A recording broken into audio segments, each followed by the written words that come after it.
Welcome to Taiwan Talk. I'm Trevor Tortomasi, and this week I'm speaking with someone you may know by his online persona, How's It Going? He has made Taiwan his home in recent years, and in the process of adapting to life as a foreigner in a foreign land, he has fostered not only a love for internet memes, but also a talent for adapting them into Chinese. His Facebook fan page has garnered quite a following, but not only for the jokes. Living in a new country comes with its own set of challenges and lessons, and as a result, the How's It Going page has sometimes become a place for conversation as well. Yep, so, that's right. You've had success producing online content, which is fantastic, obviously. They're memes. It's hardly what I would call content. It's just... We can give it a fancier term. You've had a lot of success with that, but you've suddenly found yourself on a much more magnified platform. Has that changed the way you express yourself? Are you more careful? I guess when I actually look at the statistics for this year with the kind of content that people like the most, it's always a simple case that running in with more negative-based content can get people interested, but over time it can deteriorate pretty quickly and people can get bored. I mean, you can get bored of any content long enough, positive or negative, but most of the content that people really like and can engage with is funny stuff. It's easy stuff. It's the kind of things that you don't want to have to always look at your phone and look at one page and be thinking, oh Christ, what next? You know what I mean? Yeah. Here we go again. And I'm thinking when I post something out, I don't even realize sometimes I post something out, I'm like, oh, okay, I'm like, all right, I need to You never thought sleep that would be the tonight. one thing that riled everybody No, you up, would. but I really, sometimes I'm like, oh. How do you deal with the blowback when you have a lot of angry commenters? Well, it depends really, because when we're all online, we all think, everybody when we're online is a bit more confrontational, I guess. Anybody that doesn't agree with you will envision you in the way that they think most negative, especially online if they don't know the whole story. And unless you really put yourself out there as being what you are, people will just put that on you. But I don't know, I'm more left-leaning if you were to put that in American terms. Like the one thing I've been talking about recently especially is the issue of migrant workers. And there's going to be... organized by New Bloom and the TIWA, that's coming together now. And I think that's always a really important thing to discuss in Taiwan. But in the past, it kind of depends on how the messaging is in a meme or kind of an article you put out. I think one of the comments was that about caregivers. A lot of caregivers have been mistreating Taiwanese. But then my whole thing was saying to this person is that I understand that and it's terrible and should be investigated. But when you look at 760,000 caregivers that aren't covered under, labor laws, the brokerage system as well, I don't think you can ever really put those two issues side by side and start to compare, because then it's kind of like, well, do you really care about both issues, or is it just about, like, what's the deeper meaning behind having to compare these two things when we can just look at them for what they are? So you're straddling the line between making jokes and also trying to put out your voice for underprivileged people in Taiwan. Well, I guess it was something that was brought up before with a few people and other content creators. They mentioned to me, like, you have a big platform. It's not big. It's just I get a lot of reach. It's enough to feel like you're helping if you can do something right. Well, I try to. I know small businesses. I try to throw out some stuff for them. It's like, be nice to people, help, whatever. And then other content creators, if I can help, like that guy Tom Parker, he did like the illustration thing. I thought that was pretty cool to share it. Then they mentioned to me, like, if you're going to talk about professional foreign workers in Taiwan, you should also be kind of talking about the biggest group of foreign workers in Taiwan as well. And yeah, I agree with that. And I've actually, before the whole meme stuff as well, I did some interviews and research with the TIWA. I went down there and I met Jing, I think it was Jing Ru, I can't remember the name. And then I did I actually still have the recording for when I was talking to her. It's really super interesting. She does not hold back. And it's really, really insightful. And it kind of goes to the core of the problem of, that issue of migrant workers, especially caregivers, and the fact that they are outside the system, essentially, that's supposed to be protecting people in Taiwan that are working.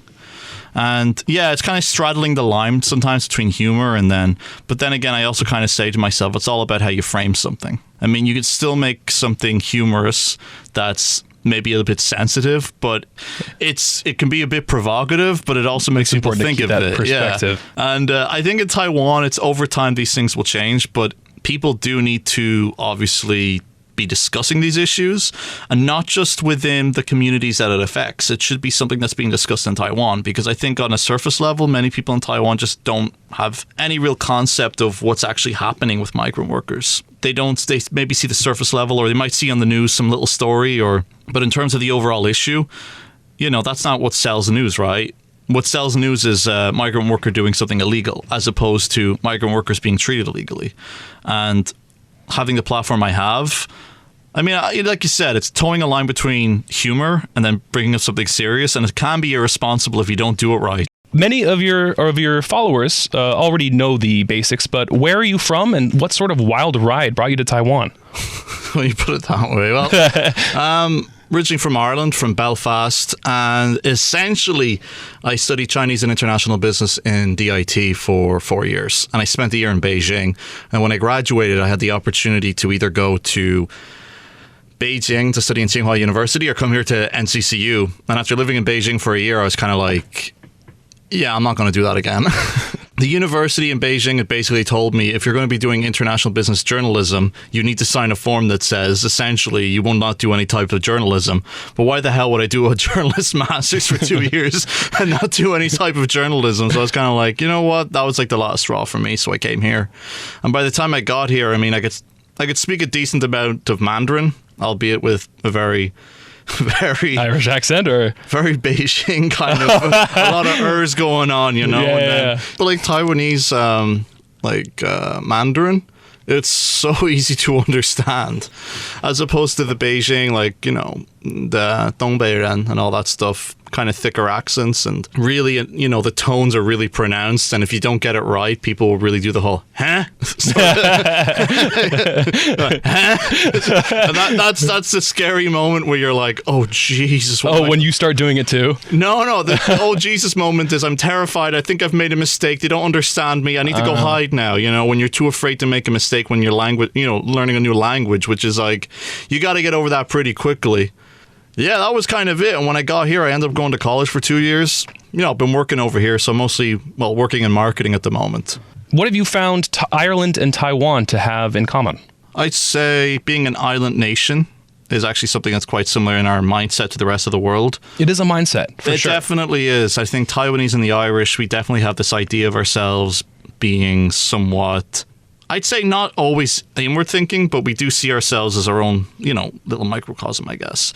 And then also history and culture, I think, mostly history, but like the idea of like colonialism in Ireland and then in Taiwan, obviously. And then, the whole thing of our, neighbors being exactly very nice over time in history. As a foreigner who has lived here for a while, what strength do you see in Taiwan that you don't think it sees in itself? Taiwanese and Irish definitely have one thing definitely in common, and I'll go back to your question earlier. Mm-hmm. We definitely punch above our weight as small island people, and we don't see in ourselves, I think we definitely have this inferiority complex when it comes to dealing with other people in other countries, and even within ourselves and how we envision ourselves within the world.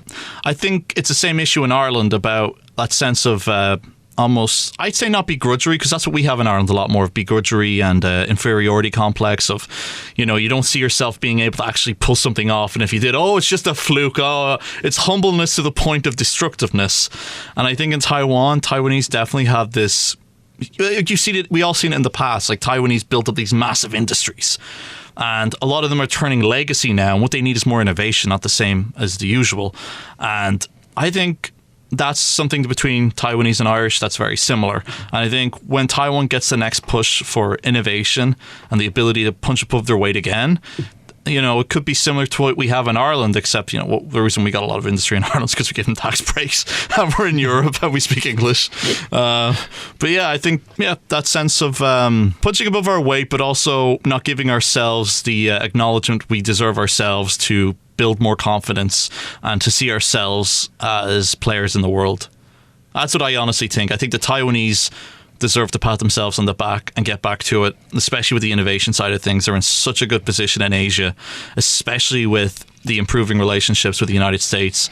And even from the past, they have such a good legacy industry that can innovate and be more digitalized or, more value added as opposed to low cost models and going into more services that are international services like SaaS services that they could do. So, yeah, I think Taiwan is definitely, if they can pull it off both politically, culturally, and in the society, yeah, they could pull it off, but it's just about whether or not it can happen. And I think that goes back to building up confidence as a people and a nation, just like the Irish ourselves. Because Irish people, we're not exactly very well known for, we're very chatty, we're very nice, but we all lack a bit of confidence. And it's actually very interesting. The Irish language, there is no way to say yes or no. There's tá or níl. And tá means I am, so it doesn't actually mean yes.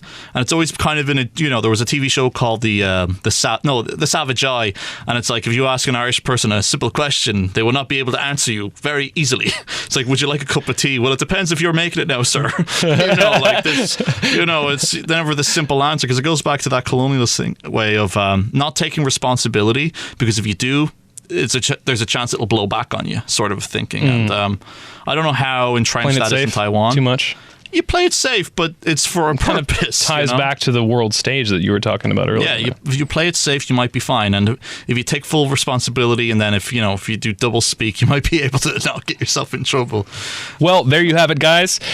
Thanks to Mossy for taking the time to come in and talk to us today. You can check out his page, Nihao's It Going, NIHAO''S It Going on Facebook and Instagram. And thanks to you for listening to Taiwan Talk. Until next time and beyond, I'm Trevor Tortomasi on ICRT FM 100.